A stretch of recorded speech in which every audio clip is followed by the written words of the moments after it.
Hello, today we're going to be talking about Mortal Engines. It's a movie starring Hugo Weaving, and it's produced by Peter Jackson. And you can kind of see his influence on it when you see the vehicles and the way they move and the world building that he creates. But other than that, that's really the only time you see an influence from Peter Jackson in this movie. The characters are very bland. Very one note. There's no backstory to any of them. Except for one.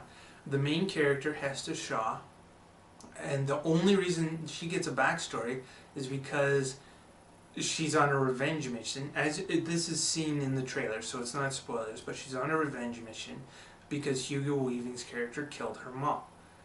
Because she found something that he wanted.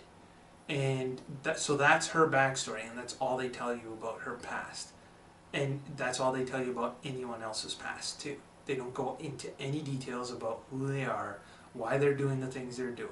It's sometimes they'll throw out a sentence, but that's about it. So you don't care about these characters, you don't care what's happening, there's nothing to invest you in what's going on. The world building is great, like these vehicles are cool, and the wall that Hugo Weaving's character is trying to destroy so that the city of London can basically be like the all-powerful city in the world. They never really explain or do a good job of explaining why these cities have turned into these roaming vehicles, these huge roaming vehicles, or why things like you'll see times like chases where the cities will tilt from like quick turns, but then the people don't even seem to notice that something like that is happening. It's really odd how they did that, or why they did that. It looks cool, but there's no logic behind it, which is kind of distracting. And really, that's it as far as the movie goes. Those sets and those designs of those vehicles are the only thing worth watching. And not just the vehicles, but there's also like a flying city where planes can land and hang out, where they don't have to deal with the driving cities. So that was cool. But again, like, that's just set design. The actual plot of the movie is very basic. You know, Hugo Weaving is trying to destroy everything so he can, take over the world, and everybody else is trying to stop him. That's basically it. There is a character played by Stephen Lang, who's like a CGI android type character that's pretty cool, but they don't really do a very good job of fleshing that character out or giving it enough in this movie to make it more interesting. The main girl is okay. She's pretty bland. Like, there's not a lot of emoting from her. The action part is okay. The lead guy, though, I do not buy him as a romantic action lead at all. And there were times when Hester Shaw, the lead female character, would say things about loving him, and the first question that comes out of my mouth is why? Like, he doesn't give any reason throughout the movie for her to feel that way, so it seems just very far-fetched and doesn't make a lot of sense. And that goes for a lot of things that happen in the movie. They just happen because it's written that way and not because the characters would actually behave that way.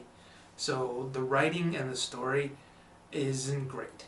It's mostly a film based on how cool the CGI looks and how creative they were with the designs they made. That's what makes this movie. So if that's all you're interested, you'll like this movie. But if you want more than that, like plots that make sense, characters that you can cheer for or against, this isn't a great movie. So it's barely below average. I'll give it a 4 out of 10. The only reason it's not lower, like a 3, would be because, like I said, the set designs and the world building is pretty cool. It almost seems like it would make like a good video game or a good anime.